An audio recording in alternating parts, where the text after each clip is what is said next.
setiap kita di sini adalah pemimpin. Kok bisa begitu Pak Ustadz? Semua kita pemimpin. Betul. Presiden pemimpin di negaranya. Bapak Abdul Wahid dan gubernur lainnya pemimpin di provinsi. Bapak Agung pemimpin di wali kota. Camat pemimpin di kecamatan. Lurah, kepala desa. Saya tinggal di ini Pak, di Jalan Pasir Putih dekat Rumah Sakit Mesra, dekat Pasar Jeffrey Nur. Nah, daerahnya namanya daerah Bencalimbat, masih Desa Pandau Jaya, Kecamatan Siak Hulu. Itu pemimpin kami masih kepala desa, karena kami tidak kota. Tapi kebanyakan orang di sana KTP-nya KTP Kota Pekanbaru. Termasuk saya sendiri. Saya sendiri ber-KTP di Dokagu Uir. Jadi KTP saya KTP kota juga. Tinggalnya saja di sana. RT RW pemimpin di masyarakat. Seorang ayah pemimpin di keluarga. Ibu pemimpin untuk anaknya. Anak juga pemimpin bagi dirinya. Jadi setiap kita pemimpin.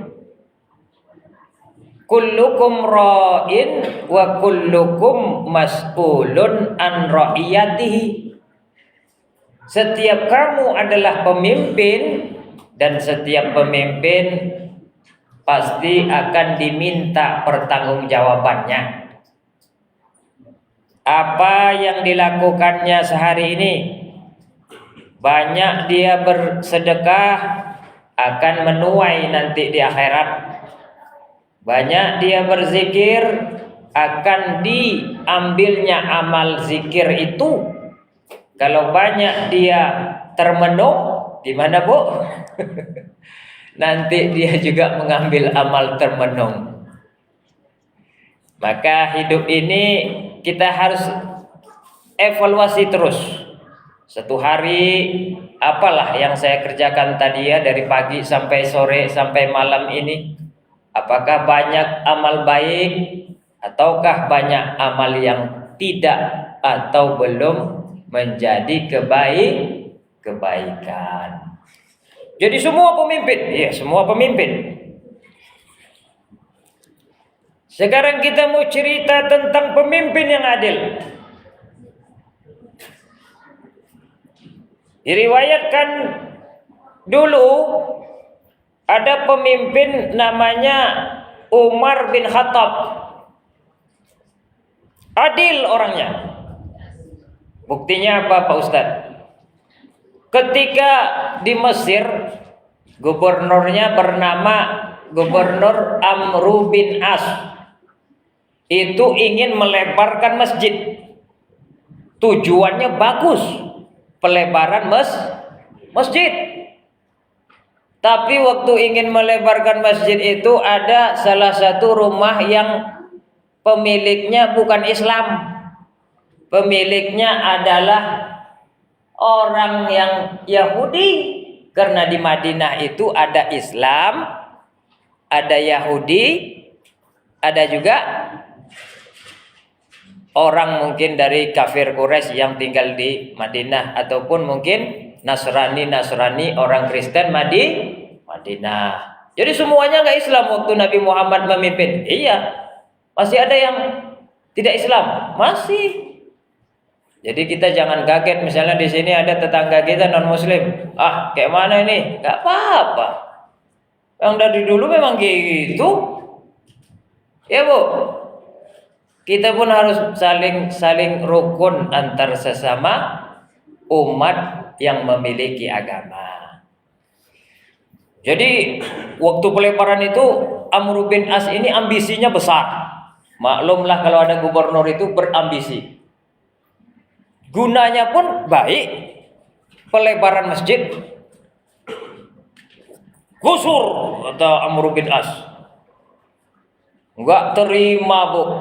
Enggak terima. Pergilah si Yahudi ini jalan kaki dari Mesir waktu itu ke Madinah. Jalan kaki sendiri. Dulu mana ada busway. Kereta api cepat nggak ada dulu. Apalagi pesawat. Jalan. Dia mau ngapa? Mencari keadilan. Sampailah di Madinah. Dia mau jumpa Amirul Mukminin, pemimpin orang beriman atau presidennya dulu. Siapa? Umar. Wah, akhirnya sampailah ke Umar. Bapak tahu mana namanya Umar? Oh, kamu mau cari Umar? Ya sayalah orangnya. Oh, kok bapak? Biasanya di mana-mana raja, presiden orangnya gagah, bajunya keren. Ini kok biasa-biasa aja ya?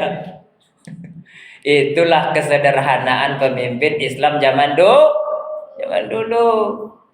Nggak apa-apa pakaiannya sederhana, tapi kinerjanya dibuktikan.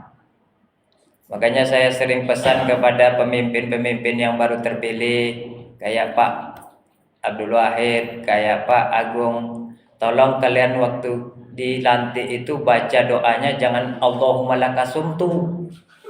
Apa begitu? Orang kalau udah mau buka semuanya ingin diambil. Proyek jalan, proyek rumah sakit, proyek pendidikan. Makanya kalau kita jadi pemimpin, Pak, jadi misalnya kita dapat harta karun nih, jadi orang kaya besar, itu yang kita baca jangan Allahumma lakasumtu, tapi baca apa dulu? Nawaitu sauma ghadin. Apa maksudnya nih Pak Ustaz? Kita harus berpuasa dulu. Tunjukkan dulu kepada rakyat, tunjukkan kepada tetangga, tunjukkan kepada sanak saudara kinerja kita setahun, 2 tahun, 3 tahun, 4 tahun. Nanti kalau udah nampak, udah bagus jalan, di mana-mana ada mulus. Bagus pendidikan. Banjir bagus di kota. Nah, barulah mau ngambil mobil, mau ngambil fasilitas ini. Tapi yang dibaca dulu apa? Nawaitu sauma ghadin. Kalau dibacanya Allah lakasumtu, aduh. Namanya orang berbuka, semuanya mau dilahap, olah, RT. Ya. Lalu sampailah di hadapan Umar. Ada apa? Ya Amirul Mukminin, saya ingin keadilan. Keadilan yang bagaimana nih? Rumah saya digusur. Kenapa? Itu gubernur kamu di Mesir ingin melebarkan masjid. Oh gitu ya. Kamu lihat ada tulang di situ. Ya Pak, ambil. Ya ambillah. Celengok dia ambillah. Saya minta keadilan malah disuruh ngambil tulang. Ambil. Sini. Wah, diambillah sama Umar tulang, ambilnya pedang, digaris lurus. Nih, bawa ke gubernur kamu. Bingunglah orang Yahudi itu. Gua minta keadilan malah pulang-pulang dikasih tulang, habis itu digaris lurus. Ini apa ini? Bukan keadilan ini. Tulang ini mah di sana juga banyak. Ya, rupanya dibawa sampai di Mesir dikasih kepada Amr bin As. Assalamualaikum, wahai gubernur kami. Waalaikumsalam. Kenapa? Saya baru ketemu dengan Umar. Umar, terkejut dia. Kenapa kau jumpa sama Umar?